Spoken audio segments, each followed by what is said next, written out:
इसीलिए योगेश्वर भगवान श्री कृष्ण भगवत गीता में लिखते हैं कि जो व्यक्ति यज्ञ किए बिना खाता है वो पाप खाता है। अब यज्ञ का तात्पर्य यहाँ केवल उस अग्निहोत्र से नहीं है। 5 प्रकार के यज्ञ हैं सनातन संस्कृति में, ब्रह्म यज्ञ, देव यज्ञ और मातृपितृ यज्ञ, अतिथि यज्ञ और बलि वैश्व देव यज्ञ।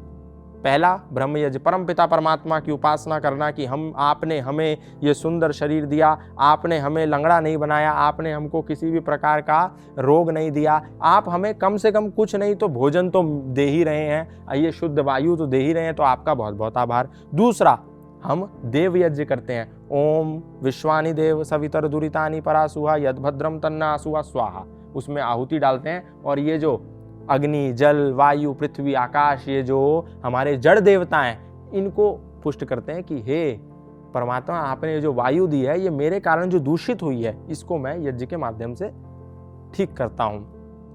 तो ये दूसरा देव यज्ञ हो गया। तीसरा, माता पिता कमरे में भूखे पड़े हैं अपने और हम भोजन कर रहे हैं, तो ये पाप है कि नहीं? इसीलिए भगवान श्री कृष्ण कहने जो यज्ञ के बिना, मातृपितृ यज्ञ के बिना जो भोजन करेगा वो पाप खाएगा। अतिथि आ गया, हमने बोला आप बाहर रुकिए और हम अंदर कमरे में बैठ के मेवे मिष्ठान खाने लगे तो हम पाप खा रहे हैं। अतिथि है, अतिथि देवो भव, अतिथि देव है, पहले उसको पूछें फिर हम खाएं। और तीसरा, बलि वैश्व देव यज्ञ। आजकल जो अनंत अंबानी का चल रहा है वो क्या है? वो बलि वैश्व देव यज्ञ है। जितने निर्जीव मतलब नहीं बोल सकते, जिनके पास शब्द नहीं है, जो अपनी भावनाएं व्यक्त नहीं कर सकते, उनका पैर कट गया है, उनको कोई रोग हो गया, उन पर कोई गाड़ी चला करके चला गया है, तो उनको कौन देखेगा? उनको हम आप जैसे समर्थवान मनुष्य देखेंगे। इसलिए अनंत अंबानी ने क्या करा, वो पूरा पशुओं के लिए वो एक यज्ञ है।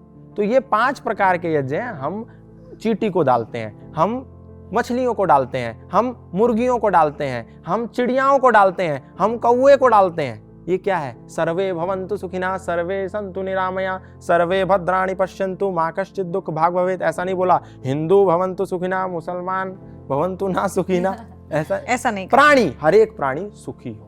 बिल्कुल, मुझे लगता है कि ये तो एक एक्सपीरियंस करने वाली चीज़, सब तो गौतम जी ने बोल ही दिया है कि आप जहाँ पराली जल रही है वहाँ जाकर देख लीजिए। मैं गुरुकुलम से पढ़ी हुई हूँ, रोज़ हवन होता है, वहाँ वो सात्विकता आप महसूस कर सकते हैं।